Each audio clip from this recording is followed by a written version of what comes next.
Over the past week, leaders across party lines in Tamil Nadu have strongly criticized the Reserve Bank of India's draft Lending Against Gold Collateral Directions 2025.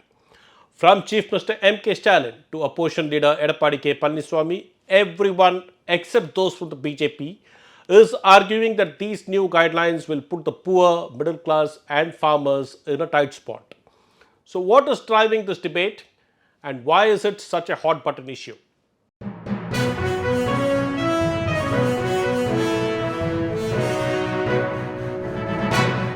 Vanakkam, this is T. Suresh Kumar. Thank you for joining me in this episode of the Hindu Focus Tamil Nadu. Gold loans are a lifeline for many families in Tamil Nadu and beyond. They are not just a luxury, they are a safety net. For generations, people have relied on gold, often passed down through the family, as a form of financial security in times of need. But in April, the Reserve Bank of India, that is the RBI, released the draft guidelines on gold loans, which could make it harder for people to access this crucial credit. Let us break down some of the key changes that have stirred this controversy. Number one, the RBI has proposed capping the loan to value ratio at 75%. This means that if you pledge gold worth, say, rupees 10,000, then you will be able to borrow only rupees 7,500. Now, during the COVID pandemic, this ratio was relaxed to 90% and subsequently it stood at 80%.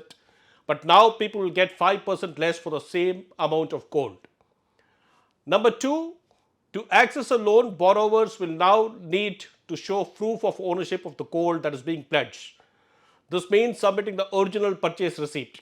And if the receipt is lost or not available, then borrowers will have to submit a declaration explaining how they had acquired this gold, and banks can decline loans if the ownership is not clear.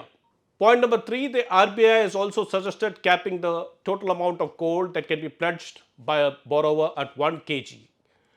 In the case of gold coins, this limit would come down to 50 grams, and gold coins purchased from non-bank entities won't qualify as collateral.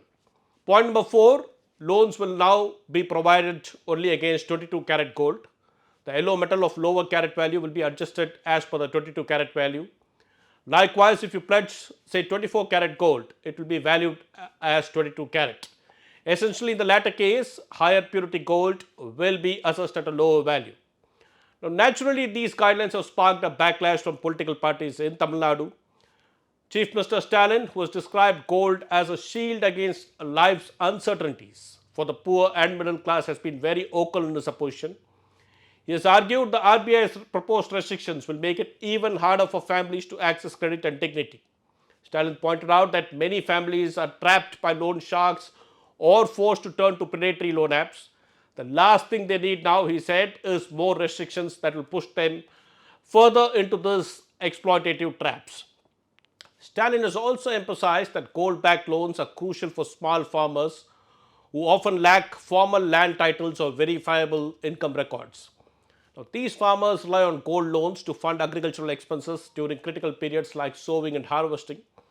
If these loans become harder to access, they may be forced to turn to unregulated money lenders who charge exorbitant interest rates. This will worsen their financial burden. Stalin has now written to the Union Finance Minister Nirmala Sitharaman, urging her to intervene and get the RBI to revise the draft guidelines. Earlier, Tamil Nadu Finance Minister Tangam Tenarasu expressed concern, calling the new guidelines deeply insensitive. He had said that the RBI's measures could be seen as systemic injustice against vulnerable people and urged the Reserve Bank to adopt more compassionate, people-centric policies.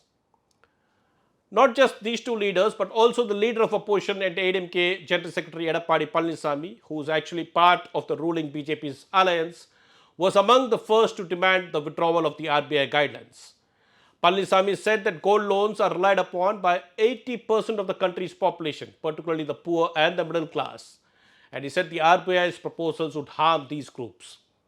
Even other BJP allies in Tamil Nadu, like G.K. Vasan of the Tamil Manila Congress and T.T.V. Dinakaran of the AMMK, have voiced strong support for relaxing the restrictions, calling for policies that benefit the poorer sections of the society. Now, to understand why Tamil Nadu is so sensitive to these changes, we need to look at the role the state plays in the vast gold loan market. As of December 2023, a study shows that Tamil Nadu had the highest outstanding gold loan portfolio for women with nearly rupees 1.48 lakh crore tied up in these loans. Now, this is a very significant part of the state's financial landscape, particularly in the rural areas. So, any change to the gold loan system will have a direct impact on millions of people, especially women, farmers, and small traders. In fact, Tamil Nadu is one of the main drivers of the national gold loan market. According to a report that was released by the ICRA last year, the organized gold loan market in India is projected to exceed rupees 10 lakh crore in the 2024-25 financial year, and this is set to grow even more in the coming years. So the RBI's draft guidelines will affect a vast number of people, especially in Tamil Nadu, where gold loans are a primary source of credit. Now let's look at the bigger picture of the financial inclusion versus regulation.